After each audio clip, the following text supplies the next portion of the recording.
সামনেই এক্সাম, কিন্তু তুমি কি কনফিউজড? এত ভাস্ট টপিক এত কম সময়ের মধ্যে তুমি কিভাবে কভার করবে? তুমি কি কনফিউজড কোন বুকস ফলো করবে? তুমি কি ভাবছো, তুমি কি টেন্সড যে অল্প তো সময়, তুমি বিভিন্ন জিনিসের সাথে ইনভলভ, তাহলে তুমি টাইম ম্যানেজ করবে কি করে?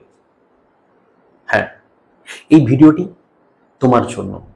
এই ভিডিওতে তুমি সব ধরনের প্রশ্নের উত্তর পাবে। এই ভিডিওতে আমি নিয়ে এসেছি এই যে সামনে এক্সাম, সেই এক্সাম তুমি কিভাবে ক্র্যাক করবে, কিভাবে তুমি ভালো স্কোর করবে, তার জন্য দরকার প্রপার স্ট্র্যাটেজি, প্রপার প্ল্যানিং। নমস্কার, তোমাদের সবাইকে আমার চ্যানেল ডিকোড লিটারেচারে স্বাগত। আজ আমি এই এক্সাম প্রিপারেশনের খুব সুন্দর একটি টেকনিক এবং স্ট্র্যাটেজি নিয়ে এসেছি, কিভাবে তুমি নিজেকে প্রিপেয়ার করবে। যদি তুমি প্রথমবার আমার চ্যানেলে এসেছো, তাহলে আমার চ্যানেলটি সাবস্ক্রাইব করে নাও, এবং এই ভিডিওটি দেখার পর যদি তুমি একটু মোটিভেটেড ফিল করো, যদি তুমি মনে করো যে না তুমি সত্যি ইন্সপায়ার্ড হলে, তোমার যদি মনে হয় যে তোমার প্রবলেম সর্ট আউট হলো অনেকটাই, তাহলে একটিবার লাইক করে যেও। তোমার একটি লাইক আমাকে ভীষণ পরিমাণে ইনফ্লুয়েন্স করে আরো বিভিন্ন ধরনের ভিডিও বানাতে, এবং আমি তোমাদের পাশে আছি, তুমি আমার সাথে থাকো। আমি বিভিন্ন টপিক নিয়ে এইভাবেই এগিয়ে যাব। চলো শুরু করা যাক। দেখো, সবার প্রথম আমি এই যে স্ট্র্যাটেজি বা প্ল্যানিং, এটিকে 3টি স্টেপে ভাগ করেছি, ফার্স্ট, সেকেন্ড, থার্ড। দেখো, যে কোনো যদি এক্সাম ক্র্যাক করতে হয়, ধরে নাও এক্সামটি একটি যুদ্ধের মতো। অনেকদিন আগে আমি একটি হিন্দি ডায়লগ শুনেছিলাম। ডায়লগটি ঠিক এইরকম, রণভূমি में युद्ध हो उससे पहले मनभूमि में लड़ा जाता है। অর্থাৎ দেখো, আসল যুদ্ধের আগে মনভূমির যুদ্ধটা ভীষণ ইম্পর্টেন্ট। তাহলে তোমাকে এই জিনিসটি বুঝতে হবে। আজ আমার প্রথম স্টেপ কি? তাহলে মনভূমি, মাইন্ড সেট আপ। সামনেই এক্সাম, তুমি এক্সামের জন্য প্রিপারেশন নেবে, কিন্তু তুমি প্রথমেই দেখো অনেক সময় অনেকে ভেঙে পড়ে, ইনফিরিয়রিটি কমপ্লেক্সে ভোগে, সে টেনসড হয়ে যায়, অ্যাংজাইটির মধ্যে থাকে। সেই জন্য তাকে আগে মাইন্ড সেট আপটা করা ভীষণ প্রয়োজন। যদি সে মাইন্ড সেট আপ ঠিকঠাক করতে পারে, তবেই সে এগিয়ে যাবে। তোমার প্রয়োজন সেইভাবেই মাইন্ড সেট আপ করা। দেখো, আমি ফার্স্ট স্টেপ সেই জন্য মাইন্ড সেট আপ নিয়ে এসেছি। প্রথমেই এই মাইন্ড সেট আপকে আমি ভাগ করেছি কিভাবে, দেখো। ড্রিম, প্রথম যেটা তোমার প্রয়োজন, তোমাকে ভাবতে হবে, তোমাকে স্বপ্ন দেখতে হবে যে হ্যাঁ, আমি এই এক্সামটিতে ভালো স্কোর করতে পারবো, আমি ক্র্যাক করতে পারবো, yes I can do it. তুমি পারবে। এই স্বপ্নটি যদি তুমি না দেখো, তাহলে সেই স্বপ্নটি সার্থক করার জন্য তুমি জেগে থাকবে কখন, প্রিপারেশন নেবে কখন? মাইন্ডে তুমি নিয়ে এসো আগে, আমাকে পেতেই হবে। সেকেন্ড হচ্ছে সেলফ বিলিভ। ইয়েস, অনেকেই থাকো তোমাদের মনে হয় যে দেখো, আমার হাতে তো টাইম নেই, বা অনেকে অনেকদিন ধরে প্রিপারেশন নিচ্ছে, তাহলে আমি কিভাবে এগিয়ে যাব? আগে নিজের উপর বিশ্বাস নিয়ে এসো যে হ্যাঁ, আমি যদি চেষ্টা করি আমি পারবো। যদি আমার ক্ষমতা হয় 10, অ্যাটলিস্ট 11, 12, 13 তো করতে পারবো। নিজেকে ডিমোটিভেটেড করে 10 থেকে 9, 8, 7 করার তো কোনো প্রয়োজন নেই। সুতরাং তুমি যদি নিজেকে চাও, তুমি এগিয়ে নিয়ে যেতে পারো। সেলফ বিলিফ ভীষণ দরকার, কনফিডেন্স ভীষণ দরকার যে হ্যাঁ, আমি যদি চেষ্টা করি আমি পারবো, নিশ্চয়ই পারবো। এতদিন আমি পেরেছি, অনেক কিছু পেরেছি, নিজের থেকে একটু এগিয়েছি, নিজেকে ডেভেলপ যদি করাতে পেরেছি, এইখানে কেন পারবো না? এইটি তোমাকে আগে ভাবতে হবে। মাইন্ডে কোনো রকম দুর্বলতা আনলে হবে না, কোনো রকম হিন্ড্রেন্স, অবস্টাকলকে তোমাকে প্রত্যেকটি জিনিস এড়িয়ে যেতে হবে। তুমি ভাবো যদি আমি পারবো না, আমার দ্বারা হচ্ছে না, অ্যাকচুয়ালি তাহলেই কিন্তু সমস্যা। আমরা অনেকে কি মনে করি, আমার এই প্রবলেম রয়েছে, আমার এত কাজ, আমার এতগুলো সময়ের সাথে আমি জড়িয়ে রয়েছি, বা এত জিনিসের সাথে আমি জড়িয়ে রয়েছি, তাহলে আমি টাইমটা ম্যানেজ করবো কি করে? আচ্ছা, আমাকে একটা কথা বলো তো, সত্যিই কি এটা তোমার জন্য উচিত হবে?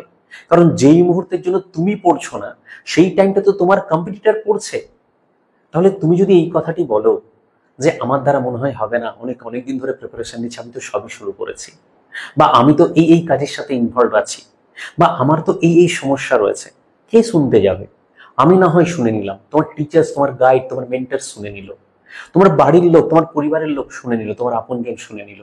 কোথাও না কোথাও তুমি নিজেকেও না হয় বুঝিয়ে দেওয়ার চেষ্টা করছো সান্ত্বনা দিয়ে। কিন্তু ভেবে দেখো তো, রিক্রুটমেন্ট বোর্ড বা তোমার বোর্ড, যেটা এক্সাম তুমি বা যেই এক্সাম তুমি দিচ্ছ, তারা কি শুনবে?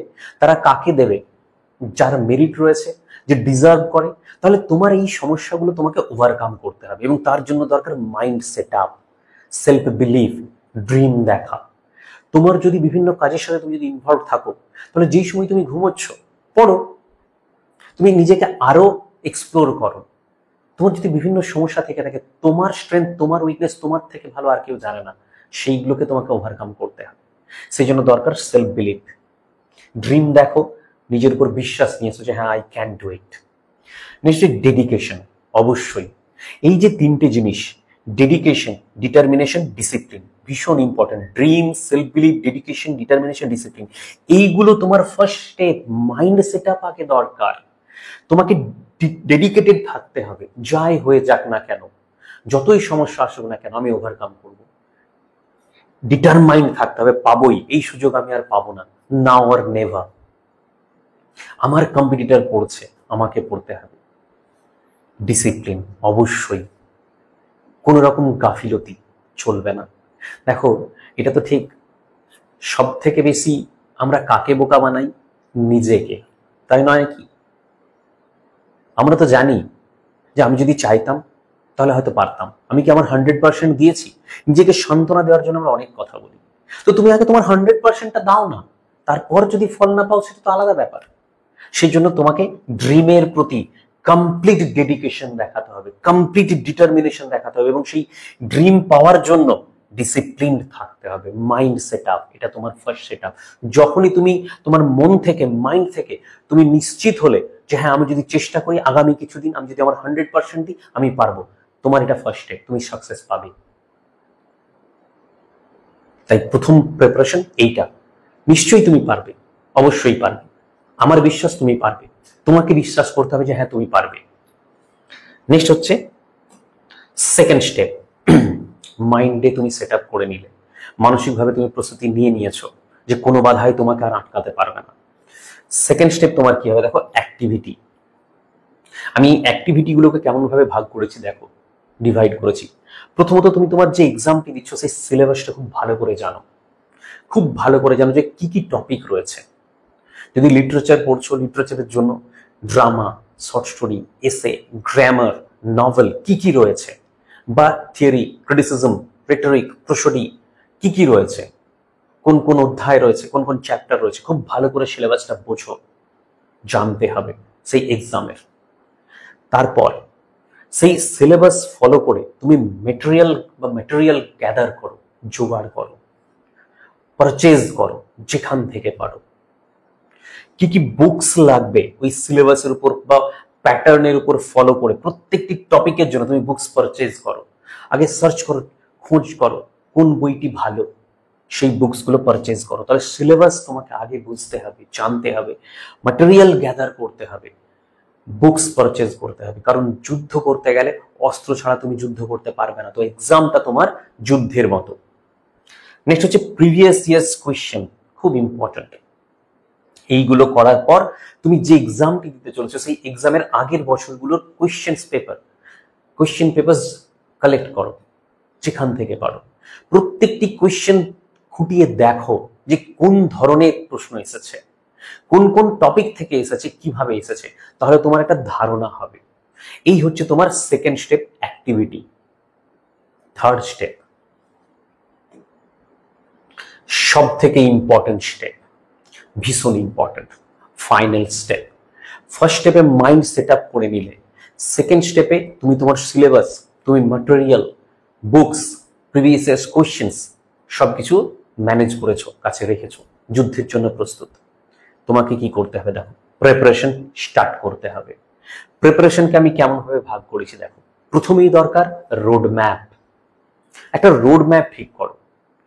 রোড ম্যাপ মানে অর্থাৎ তুমি কিভাবে এগিয়ে যাবে। দেখো, যদিও আমি খুব অনেস্টলি, খুব সিনসিয়ারলি বলছি যে আমি এখানে দাঁড়িয়ে তোমাকে বলছি এইভাবে পড়তে হবে, কিন্তু কি জানো তো, তোমার সমস্যা তোমাকে, আমি তো চিনি না, প্রত্যেকটি মানুষ প্রত্যেকটি থেকে আলাদা। সুতরাং তুমি তোমাকে যতটা চেনো আর কেউ চেনে না। তোমার ওই চেনা জানার উপর ভিত্তি করে তোমাকে রোড ম্যাপ তৈরি করতে হবে এবং অবশ্যই সেটা ডেডিকেশন, ডিসিপ্লিন, ডিটারমিনেশন এগুলো মেনটেন করে। রোড ম্যাপ মানে তুমি কিভাবে এগিয়ে যাবে, তোমার সময় যতদিন রয়েছে ফার্স্ট সেই সময়টাকে ভাগ করে নাও, first month, second month, third month, আরো ফোর্থ, ফিফথ, সিক্স যতদিন থাকে। যদি 2 মাস থাকে তো 2 মান্থস, যদি 6 মান্থস থাকে তো 6 মান্থস, যদি 3 মান্থস থাকে তো 3 মান্থস। তুমি আগে ভাগ করে নাও। কিভাবে ভাগ করবে? ডিভাইড করবে। ফার্স্ট মান্থে তুমি এই কাজগুলো করবে যেগুলো আমি বলতে চলেছি। সেকেন্ড মান্থে তুমি মডিফাই করবে, এই কাজগুলোই করবে আরো ভালোভাবে। তার পরের মাস যখন এক্সাম প্রায় চলে এসেছে তখন তুমি কিভাবে করবে? এইগুলোই করবে, বাট সেটি আরো ইন্টেন্সিভ ওয়েতে, আরো ভালো করে, সেটি কিছু আপগ্রেডেশনের মাধ্যমে, মডিফিকেশনের মাধ্যমে। তাহলে তোমাকে রোড ম্যাপটা তৈরি করতে হবে এবং এইগুলো অ্যাকচুয়ালি সেই রোড ম্যাপের মতন। চলো দেখা যাক যে রোড ম্যাপে কি করবে। সেকেন্ড, রুটিন ভীষণ ইম্পর্টেন্ট। রুটিন, সারাদিনের তোমাকে একটি রুটিন তৈরি করতে হবে। যে রুটিনটি মানে ধরে নাও যে তোমাকে ঠিক করে নিতে হবে যে আইডিয়াল স্টাডি টাইম আমি কতক্ষণ পড়ব। 10 ঘন্টা, 12 ঘন্টা, 13 আওয়ার্স, 14 আওয়ার্স, 15 আওয়ার্স, যার যতটা পসিবল, কিন্তু অবশ্যই 10 ঘন্টার নিচে যেন না হয়। এক্সাম ক্র্যাক করতে যাচ্ছ, কেউ তোমার কোনো রকম এক্সকিউজ শব্দটা হয়তো আমি ব্যবহার করছি না, বাট কোনো রকম কনফেশন বা কোনো রকম যুক্তি শুনবে না। কি হবে? তোমার কম্পিউটার জবটি নিয়ে বা ভালো স্কোর করে বেরিয়ে যাবে। সেই জন্য বলছি আইডিয়াল রুটিন তৈরি করতে হবে যে ফার্স্ট আওয়ার আমি এইটি করব, সেকেন্ড আওয়ার আমি এই কাজটি করব, থার্ড এবং ফোর্থ, ফিফথ, সিক্স এই রকম পরপর পরপর আমি করে যাব। আজকে আমি এইটি, সেকেন্ড ডে আমি এই রকম করব, থার্ড ডে বা প্রত্যেক দিনই আমি এই রুটিনেই চলবো। যদি কখনো কোনো রকম সমস্যা এসে যায়, সকালবেলা ভেবেছিলাম 2 ঘন্টা পড়বো, পড়তে পারলাম না, অসুবিধে নেই। যখন তুমি তোমার রেস্ট করার টাইম ছিল বা ধরো তোমার ঘুমানোর টাইম ছিল, একটু মেকআপ করে দাও। বাট ইয়েস, কখনো এটা ভাববে না যে আজকে 10 ঘন্টা পড়তে পারলাম না তো কি হয়েছে, কালকে আমি 12 ঘন্টা পড়বো না, একেবারেই না। কাল বলে এখানে কিছু হয় না। ওই জন্যই বলেছিলাম mind set up, complete dedication এবং ডিসিপ্লিন তোমাকে দেখাতে হবে। রুটিন তোমাকে করতেই হবে, কারণ তুমি এটা জেনে রাখো যেই মুহূর্তে তুমি পড়ছো না অন্য কেউ পড়ছে। নেক্সট হচ্ছে এই যে রুটিন করে নিলে, first month, second month, third month এইভাবে আমি পড়বো। এবারে এই যে রুটিন, সেই রুটিন অনুযায়ী পড়বে কি করে? প্রথমত ইন্টেন্সিভ রিডিং। দেখো লিটারেচারের ক্ষেত্রে এই যে তোমার টপিকস গুলো রয়েছে, প্রত্যেকটি টপিক ইন্টেন্সিভ রিডিং মানে close reading, minutely, word by word, line by line, thematic explanation, analysis, বিভিন্ন রকম ভাবে, কত ধরনের, খুব ভালোভাবে পুঙ্খানুপুঙ্খভাবে খুঁটিয়ে খুঁটিয়ে পড়তে হবে। এটাকে বলে ইন্টেন্সিভ রিডিং। যখন তুমি পড়ছো, মেক নোটস, নোট তৈরি করো। কিরকম ভাবে নোটস তৈরি করবে? ইদার তুমি যদি বুকস পড়ছো সেখানে মার্কিং করে রাখো, ঠিক আছে, যদিও এটাকে নোট মেকিং বলে না, বাট স্টিল ধরে নাও যে ওরই একটা প্রসিজিয়ার, মার্ক করো। কারণ ধরো যেদিন তোমার এক্সাম তার ঠিক 8-10 দিন, 6 দিন আগে তুমি রিভিশন করতে পারবে। প্রত্যেকটা লাইন তো তখন তোমার পড়া সম্ভব না। নভেল পড়ছো, ড্রামা পড়ছো, কি করবে? মার্ক করো। নেক্সট হচ্ছে ইন কপি, অবশ্যই ভীষণ ইম্পর্টেন্ট। কপিতে নোটস করে রাখো নিজের জন্য, তোমার জন্য, যে এই এই জিনিসগুলো আমাকে মনে রাখতে হবে, এইভাবে আমাকে এগোতে হবে, এইগুলো ইম্পর্টেন্ট, এইগুলো থেকে প্রশ্ন এসেছে দেখা গেছে, বা এইভাবে যদি তুমি চাও তাহলে তোমার ভালো মনে থাকছে। সুতরাং নোট তৈরি করা ভীষণ ইম্পর্টেন্ট, ছোট্ট ছোট্ট করে, ঠিক আছে। হ্যাঁ, হয়তো ধরো কখনো তোমার সময় এত কম যে তুমি নোটস তৈরি করতে পারছো না, ঠিক আছে, তুমি মার্ক করো হাইলাইট দিয়ে, ওকে। এটা তোমার উপর ডিপেন্ড করছে যে তুমি কি করবে, বাট অবশ্যই তোমাকে তোমার মতো করে নোট তৈরি করতে হবে। নেক্সট হচ্ছে প্র্যাকটিস, ভীষণ ইম্পর্টেন্ট। প্রত্যেক দিন এই first, second, third, fourth, fifth, six যেমন হোক না কেন, তোমার একটা ইন্টেন্সিভ রিডিং এর আর থাকবে, নোট মেকিং এর জন্য থাকবে টাইম। প্র্যাকটিস খুব দরকার। ধরো যারা সায়েন্সের স্টুডেন্ট তারা প্র্যাকটিস করে, তুমি লিটারেচারের স্টুডেন্ট, তুমি গ্রামার প্র্যাকটিস করবে, তুমি রিটোরিক প্র্যাকটিস করবে, তুমি প্রসরি প্র্যাকটিস করবে। Practice makes a person perfect, okay. প্রত্যেকটা দিন এরকম ভাবার কোনো কারণ নেই যে আমি 10 দিন পর থেকে শুরু করবো, না। ফর এক্সাম্পল, আজ তুমি ধরেছো যে আমি 12 ঘন্টা পড়বো, সেই 12 ঘন্টার মধ্যে 2 ঘন্টা তুমি অবশ্যই সেই প্র্যাকটিস সেশনের জন্য রাখবে, রাখা উচিত, রাখতে হয়। নেক্সট হচ্ছে মক টেস্ট, ভীষণ ইম্পর্টেন্ট। ধরো 2-3-4টে টপিক পড়ার পরে অবশ্যই সেই টপিকগুলোর উপর তোমাকে টেস্ট দিতে হবে। মক টেস্ট দিলে তখনই জানা যায় যে তুমি কতটা ভালো প্রিপেয়ার্ড। সিম্পল, কমপ্লেক্স, কনফিউজিং বিভিন্ন ধরনের প্রশ্ন তোমাকে যাচাই করে দেবে, তোমাকে দেখিয়ে দেবে যে না, এই জায়গায় তোমার এখনো উইকনেস রয়েছে। মক টেস্ট প্রচুর দরকার। 3-4টে টপিক পড়ার পর মক টেস্ট দিতে থাকো, যদি পসিবল হয় প্রত্যেক দিন একটা করে। নেক্সট, রিভিশন প্রচুর ইম্পর্টেন্ট। দেখো, মক টেস্টের এই ক্ষেত্রে বলে রাখি যে আমি তোমাদের ভিডিও অনেকগুলো আপলোড করেছি যেখানে মক টেস্ট নেওয়া হচ্ছে, সেইভাবেই তুমি মক টেস্ট দেবে। দেখো, রিভিশন ভীষণ ইম্পর্টেন্ট পার্ট। লিটারেচারের ক্ষেত্রে রিভিশন ভীষণ ভীষণ ভীষণ ইম্পর্টেন্ট পার্ট, বিশেষ করে সেকেন্ড, থার্ড মানে ফার্স্ট মান্থের পর থেকে বা কিছু সপ্তাহের পর থেকে ভীষণ ইম্পর্টেন্ট। এই রিভিশনটা কেমন করে দেবে এটা তুমি ঠিক করে নেবে, যে গ্যাপে দেবে নাকি সকালবেলা পড়ে সন্ধ্যাবেলা দেবে। যদি এটা ঠিকঠাক হয় না, 3 দিনের গ্যাপে গ্যাপে দাও, 4 দিনের গ্যাপে দাও, বা উইকলি অবশ্যই রিভিশন দিতে হবে যে আমি এই গত 6 দিনে কি পড়লাম, পুরো রিভাইজ করো, কারণ রিভিশন ছাড়া তোমার সম্ভব না। ঠিক আছে, বিশেষ করে এই রিভিশনটা সেকেন্ড মান্থ, থার্ড মান্থ মানে প্রথম কিছুদিন কেটে যাওয়ার পর থেকে শুরু করলে খুব ভালো হয়। মানে শুরু করলে বলাটা ভুল হবে, অবশ্যই বেশি পরিমাণে করতে হবে। শুরু তুমি 3-4 দিন 5 দিন পরেই করতে পারো। ওকে, নেক্সট হচ্ছে কম্পেয়ার ইয়োরসেলফ। অন্যের সাথে তুলনা না, তুমি নিজেকে নিজের সাথে তুলনা করো, যে কালকে আমি এতক্ষণ পড়েছিলাম, এই মক টেস্ট দিয়েছিলাম, এই রকম ভাবে উন্নতি করেছি, আজকে কি আমি নিজের থেকে আরো বেটার হলাম? প্রত্যেক দিন নিজেকে ডেভেলপ করো। এবং সব থেকে বড় ব্যাপার, তুমি তোমার স্ট্রেংথ এবং উইকনেস আইডেন্টিফাই করো। এইটি আমার স্ট্রেংথ, এই জায়গাটি আমার উইকনেস। স্ট্রেংথকে আরো তুমি বেটার করো, উইকনেসকে স্ট্রেংথে রূপান্তরিত করো, এবং তার জন্য তোমার দরকার রিমডিফিকেশন। অবশ্যই নিজেকে গড়ে তোলা। দেখো, এখন বিষয়টা হলো গিয়ে কিছু পেতে গেলে পরিশ্রম করতে হবে, শর্টকাট দিয়ে সাকসেস পাওয়া যায় না।